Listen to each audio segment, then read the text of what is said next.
Welcome back to We Know Sports. I'm your host, Mr. B.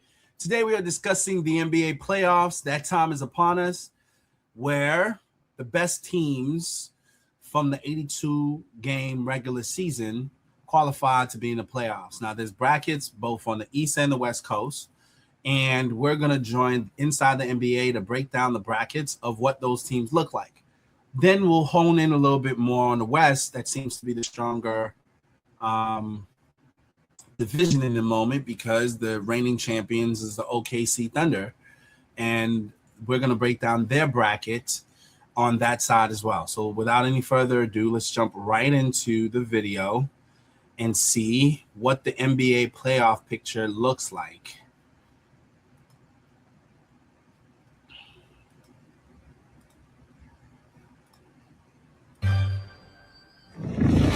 All 30 teams in action on this final Sunday. One playoff spot and 10 playoff seedings to be settled. Welcome to NBA Tip-Off presented by Lilly. Studio J here in Atlanta. Ernie Johnson with Shaq and Kenny and Chuck back from the Final Four, back for the end of the regular season and for a playoff run in the NBA. All right, man. Shout out to all the people at CBS for a great 3 weeks. It was awesome. And but we're glad to be home. Yes, we are. You weren't saying that when we were up there. You were talking bad about these people. But Well, that's because they wasn't around. okay. We always tell you talk bad behind people back. That doesn't No, that's you. That's you. That's not us. Hey, so what do we know going into this final Sunday? Oh, this will be good. Would you right like here. to know what? No, I know what you just asked, Shaq. No, No, this is what it's too we know. complicated. Yeah, it Oh, is. you know, I know. No, here's what we know in the Eastern Conference. 1 through 4, locked in, okay? Can't move.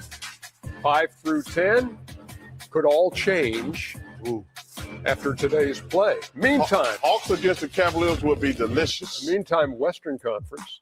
So Thunder and Spurs have the top 2 spots. Rockets and Timberwolves have 5 and 6. We know the Suns will be 7, hosting a play-in game, and the Warriors will be on the road in a play-in game out of the number 10 spot. So the NBA, Kind of fast. the NBA sent this out, and I love it. It's a work of art. It really is. 40 scenarios for the games today.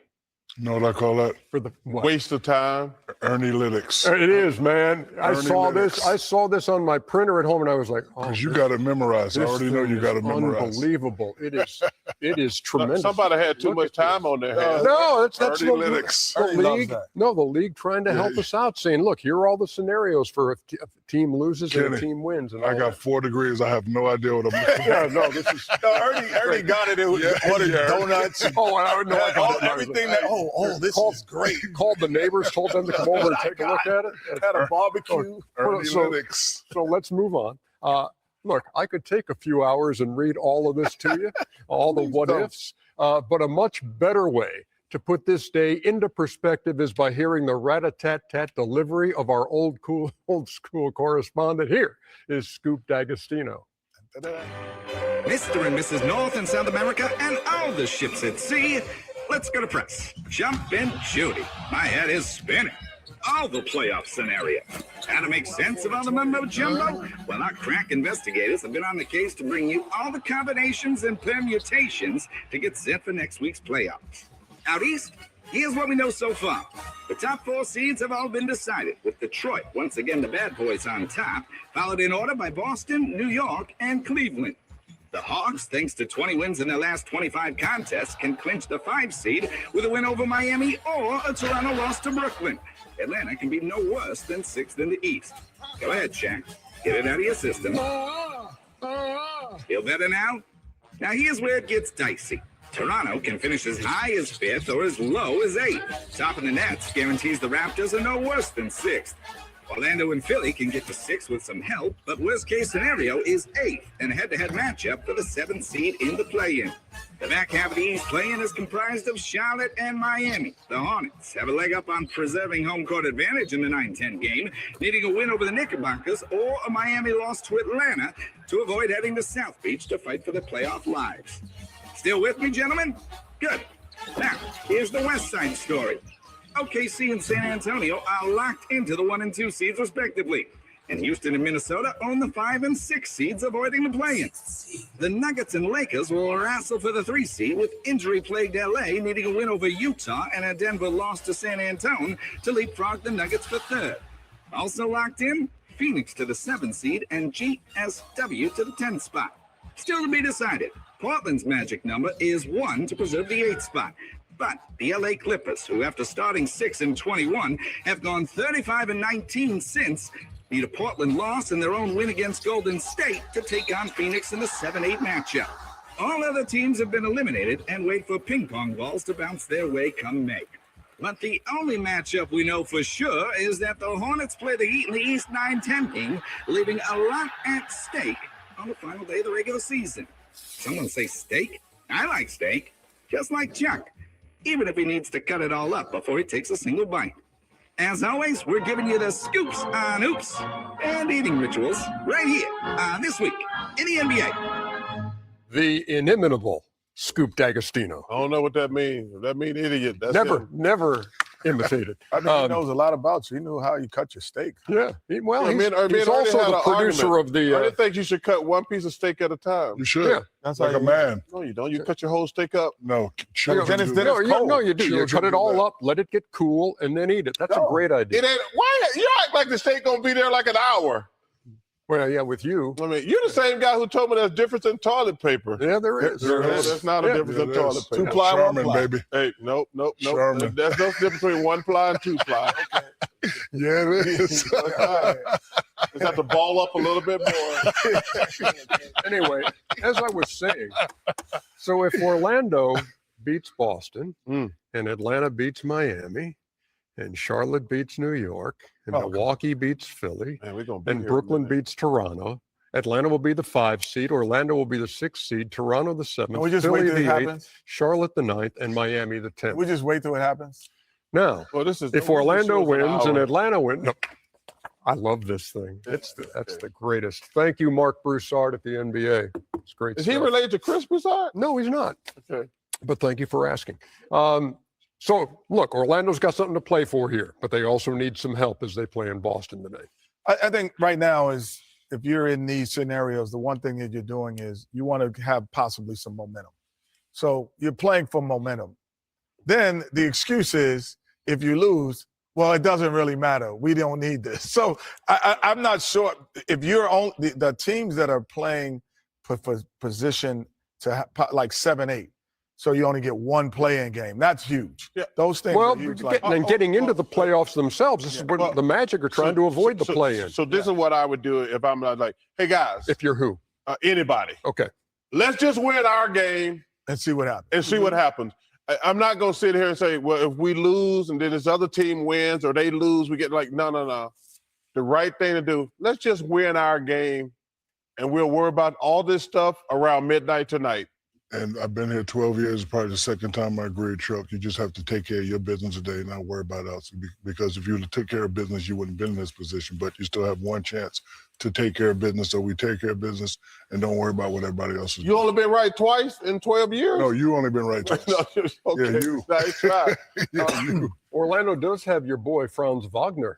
Back in Zabak, there. boy, Zabak. They're 4-1 since he's been back from missed a bunch of time with the ankle. Guaranteed win for Orlando today. Zabak and the boys. Well, I would almost guarantee that too, seeing who's not going to play for Boston. Like You- everybody. Yeah. Ernie, I've been paying attention, and we talked about tanking on the podcast today. I think I saw a stat: 170 players didn't play Friday.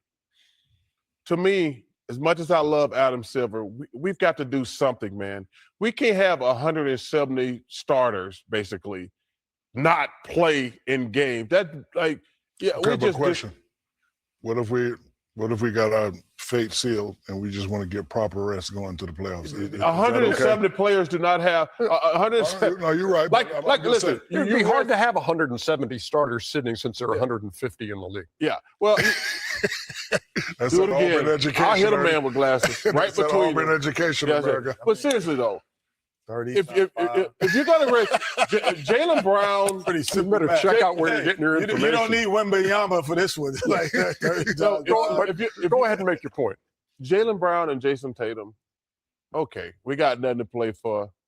Let's rest these two guys. Yes. Come on, man. You rest Wemby, maybe. You rest Joker and Jamal Murray, Aaron Gordon. Getting up to Joker- 170. You rest LeBron because he's 102 years old.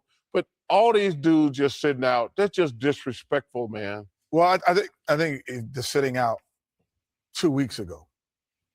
This is the last day of the season. Yeah, So last thing you want to do on this last day is have say, somebody okay, have an ACL. But listen, come on, man. Most It of these doesn't guys, matter. most No, of the Jags anyway. No, but if you're the New Orleans Pelicans, let's say, you don't want Zion to play the last game. We can understand. Why?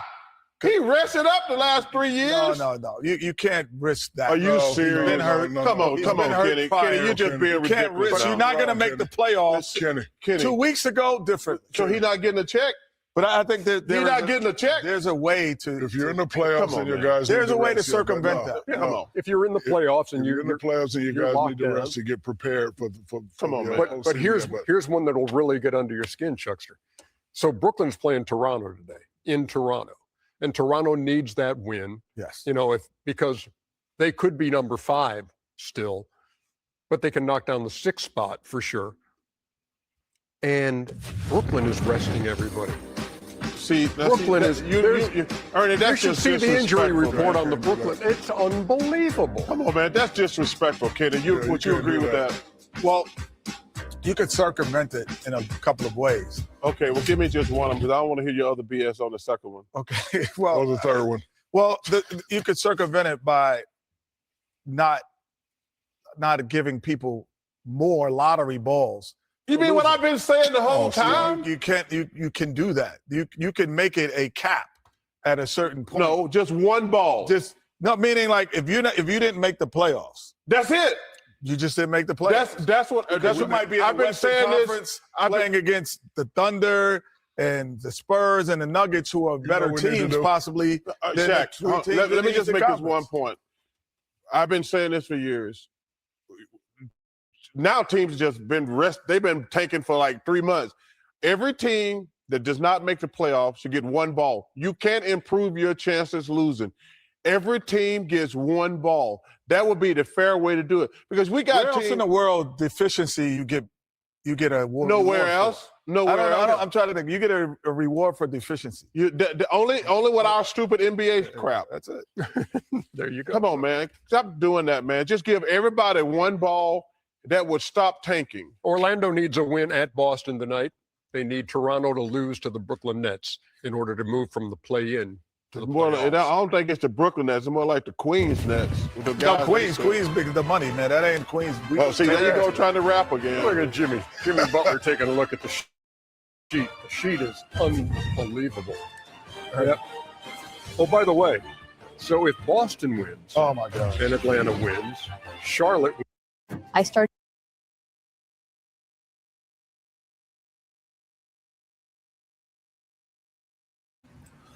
So there you have it. That's the breakdown for the NBA playoffs.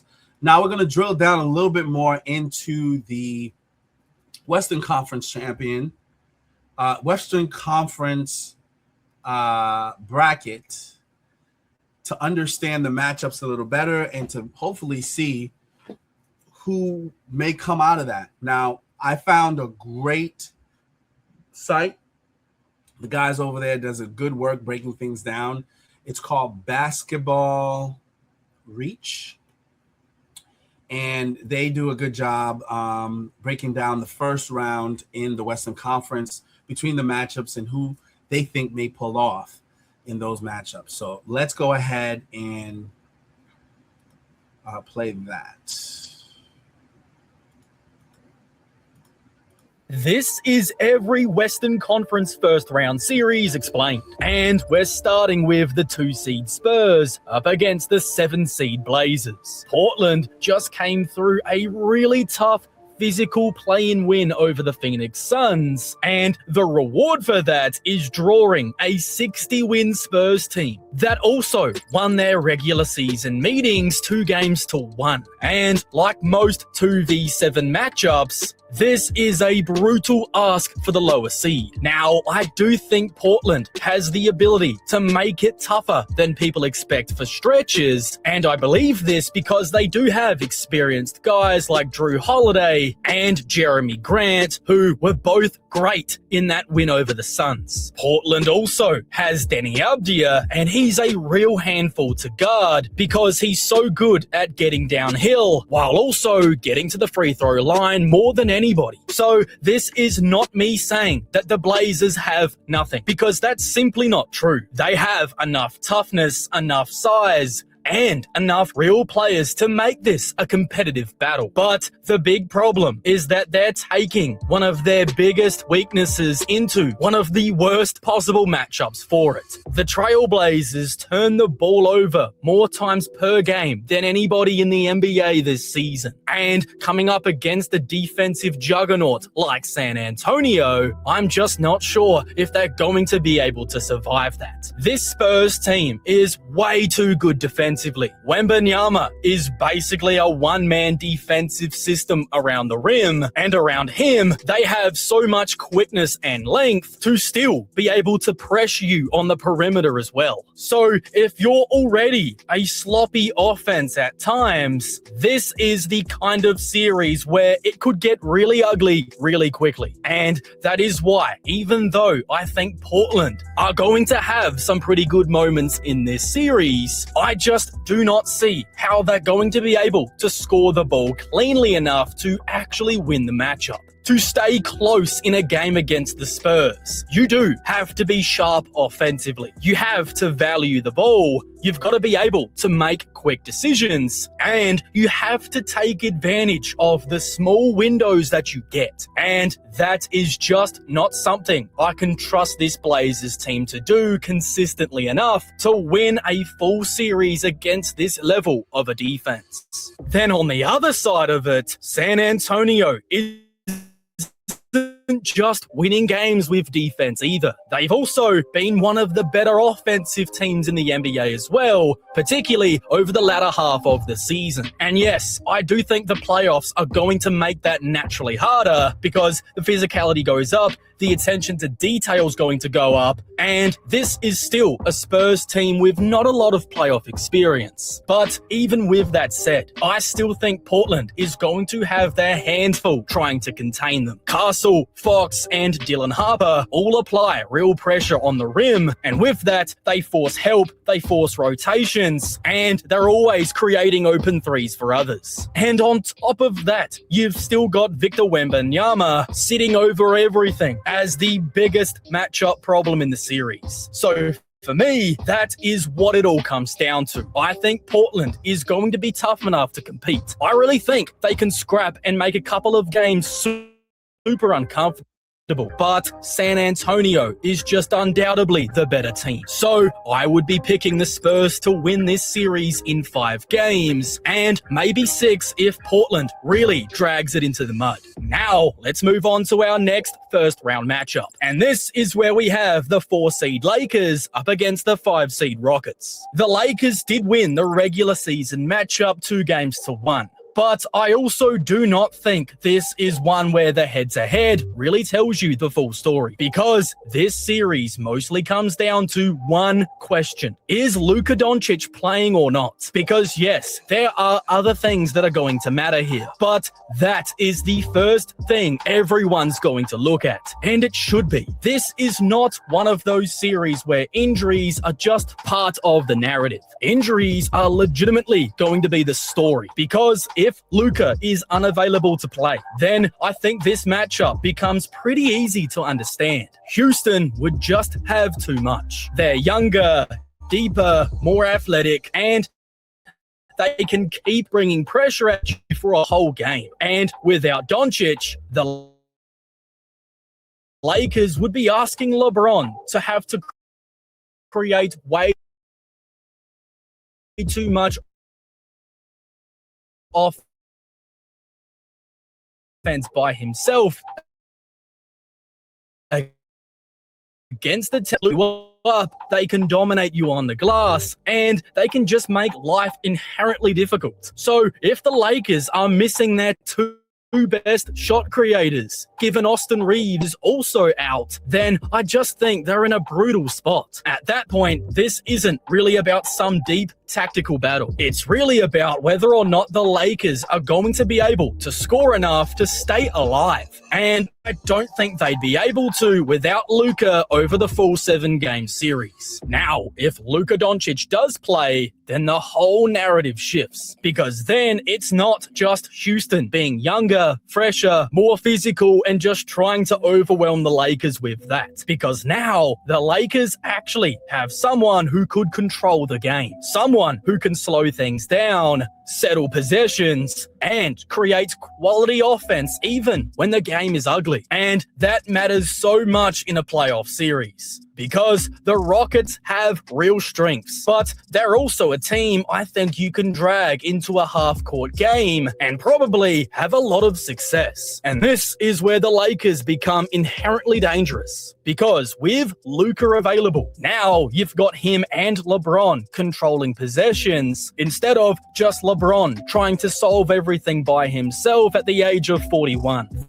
That would be a crucial difference. It means the Lakers could force Houston to guard for longer, force them into tougher decisions, and turn the series into more of a half-court battle instead of just letting the Rockets win with pace, size, and athleticism. And this is why I really don't have a prediction for this series, because to me, depending on the availability of Luka Doncic, it's two completely different battles. If Luka is not available, I think the Rockets win the series in about 5 games. But if Luka does play, then I think the whole narrative flips, because suddenly it would be a duel in the half court, and we've seen just how poor the Rockets offense has looked at stretches, particularly in clutch time and half court situations. So a Lakers team with Luka Doncic, I believe, could win the series in 6 games. So for me, until we know whether or not Luka's going to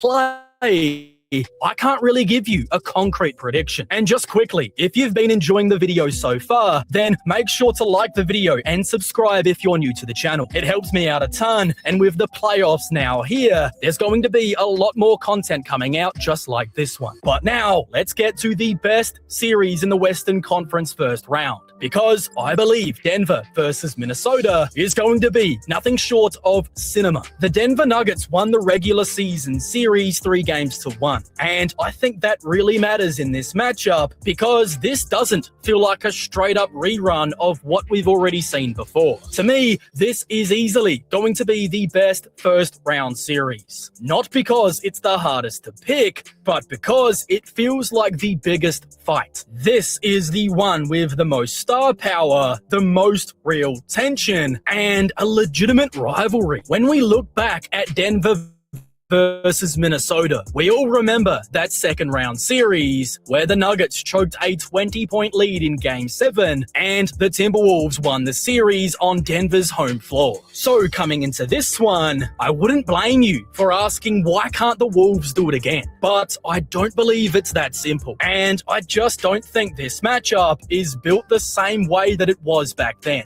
The Timberwolves can still bring a lot of the same problems. They're still physical, they're still really big, and they're still one of the few teams that can legitimately make Denver uncomfortable offensively for large stretches. But the actual shape of the matchup is just entirely different now. And this is why I'm leaning towards the Denver Nuggets. Because once you get into a playoff matchup against Denver, it always starts with the same thing. And that is the Jokic-Murray 2-man game. That is still the heartbeat of the Nuggets offense. And it's still the one thing that makes them so hard to play against in a playoff setting. Because it isn't just one action. It's how many different answers can come off of it. Nikola Jokic is still the best player in this series. He's still the best problem solver in the league, and he's still the guy who can control the game without ever forcing anything. But I believe the biggest reason this matchup feels so different now is actually because of Jamal Murray. Because if Murray is really threatening you as a scorer, then all of a sudden the pressure on Minnesota gets even heavier. That is what could really change the series for me. Last time these two teams met, it felt like Minnesota could really make that two-man game work, and they had some success defending it. They were able to crowd it, wear on it, and make Jamal Murray in particular look really uncomfortable. But if this new version of Murray shows up, the one that's more confident, more aggressive, and more dangerous pulling up, then that old formula becomes really difficult to rely on, because now it's not Jokic seeing everything and having to solve the defense by himself. Now it's Jokic and Murray both pulling the defense in different directions, and once that starts to happen, Denver becomes virtually impossible to consistently drag into ugly possessions. And that is why the Denver offense is the biggest strength in the series. Not only because it's elite when things are flowing, but because I trust it when the games get messy as well. And in a series like this, that is going to matter more than anything else. Minnesota is not going to win this matchup because they have one nice defensive idea on paper. They would have to make the Nuggets uncomfortable time and time again. And their pathway to doing that is to basically win every possible battle on the margins, and by doing that, drag the game into the mud. That is Minnesota's path to victory. But with all this being said, Minnesota can absolutely be dangerous in this series, and that obviously begins with Anthony Edwards. Because as much as I trust Denver offensively, it's hard not to look at their defense and wonder, what are they going to do to slow down Anthony Edwards once he's fully aggressive and getting downhill? That is still the thing in this series that could bend everything. If he's getting into the paint whenever he wants, if he's forcing Denver to have to bring extra help, and if he starts creating broken possessions where the Nuggets defense is scrambling, then suddenly this series gets a lot more dangerous for Denver. That's Minnesota's cleanest path offensively. Not by being the prettier team, but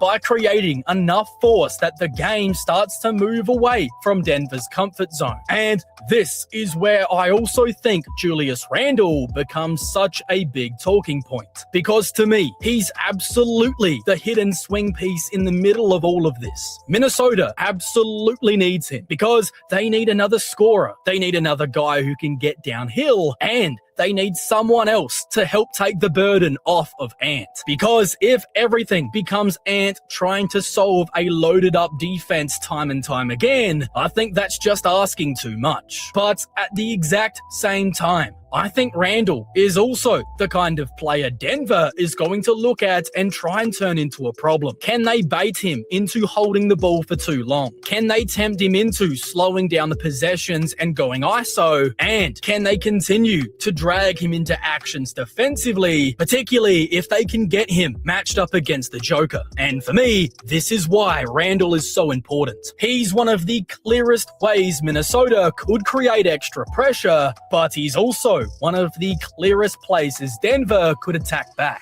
Then you get to the Rudy Gobert part of this as well, because even though a lot of the conversation is going to center around Jokic, Murray, and Ant, Rudy still matters a ton in how this series is going to feel. Denver needs the version of him that's cleaning up possessions, completely controlling the glass, and making the Nuggets have to work a little bit harder around the basket. Because if the series turns into Denver getting second chances, relatively easy paint touches, and comfortable half-court possessions, then things are instantly going to tilt in their favor. So Minnesota doesn't need Rudy to completely dominate the glass, but what they do need is to make the game just feel heavy. They need him to fight and scrap every single night. And that's why Minnesota are absolutely good enough to make this a real fight. They're certainly good enough to even win a couple games and even the series. But when I come back to to who do I trust the most when the game really tightens up, it's still the Denver Nuggets. I trust their offense more, I trust their structure more, and I trust the fact that they still have the best player in the series by a really wide margin.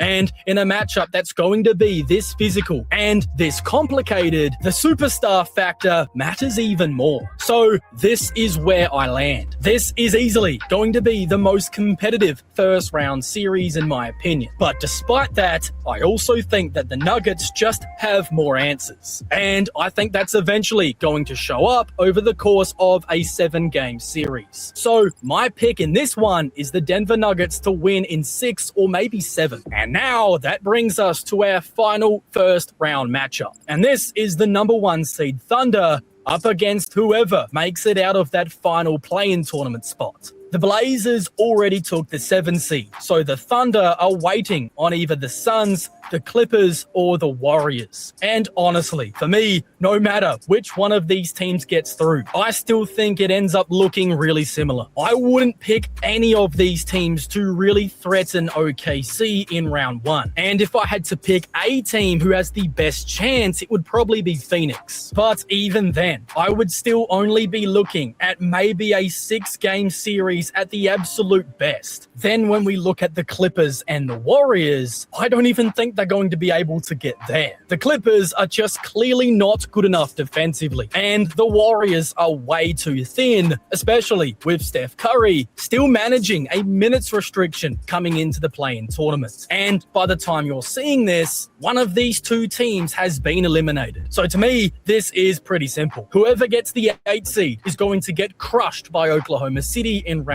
1. There isn't a lot of teams in the NBA who are good enough to stand in the way of the Thunder and really have a chance to beat them. And because of that, they're headed for yet another really deep run. And if you want to hear more about that, then you...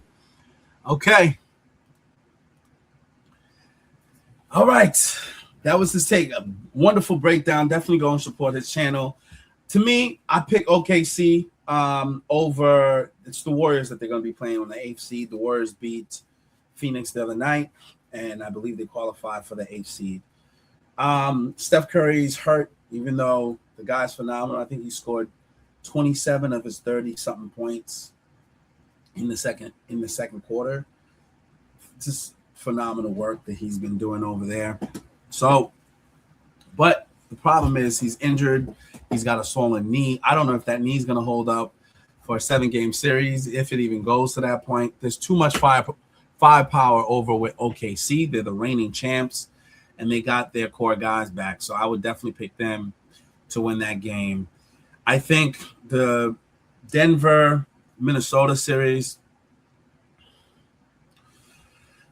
Minnesota could put up a run. I don't know if they got the firepower that Denver has. So I'll probably pick Denver because Denver is a former champion. Are they playing at that level? I don't know. It's kind of a toss-up. That should be a competitive series. I'd probably say Denver in 7 if it goes that deep. Between Houston and the Lakers, I'm gonna go with Houston. Houston's pretty young. They have Kevin Durant. I don't know how that factor is going to affect it. Luka's a beast in the playoff if he plays. But LeBron's old. It's a lot to ask of him. I don't know if the wear and tear could do that. You know, they got a younger crew over there. I'd probably say Houston's going to come out of that, mainly because Houston's been a contender for the last few years, and they've added a good piece, Kevin Durant. Provided that Durant can stay healthy in the series, I think they should be able to crawl it out. So I would say Houston in that series. And then with regards to San Antonio and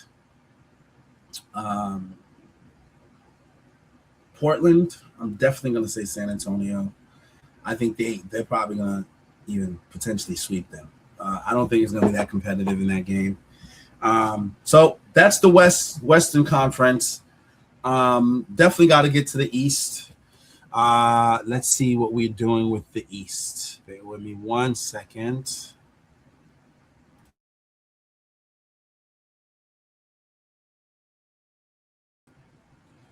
Okay, with regards to the East, this is the bracket for the East. So you have the Hornets playing the Miami. They made it in. It's the 9th. Then the 76ers playing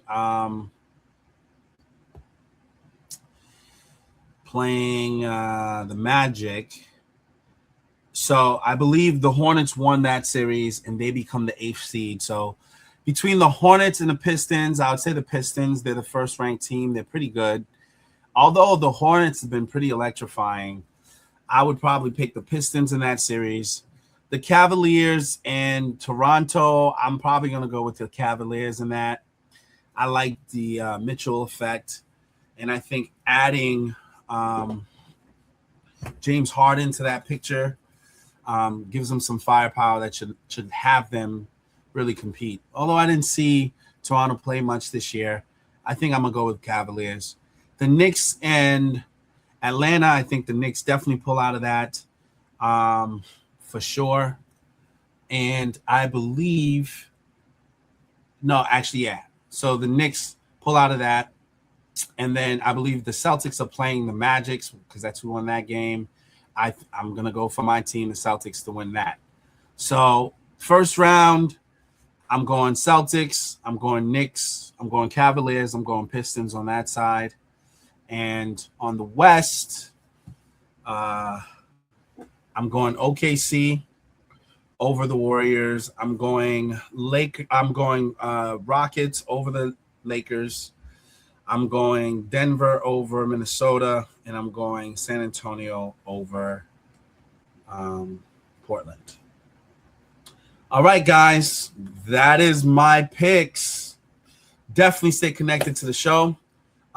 We Know Sports. Definitely join the family. Weigh in. Let me know what you think. Who do you think will take it all? It's likely that OKC and the Boston Celtics will end up being the final two. And I think the Celtics will pull away if that's the case. If it's not the case, OKC will definitely win against any other opponent in the East. All right. That's it for me.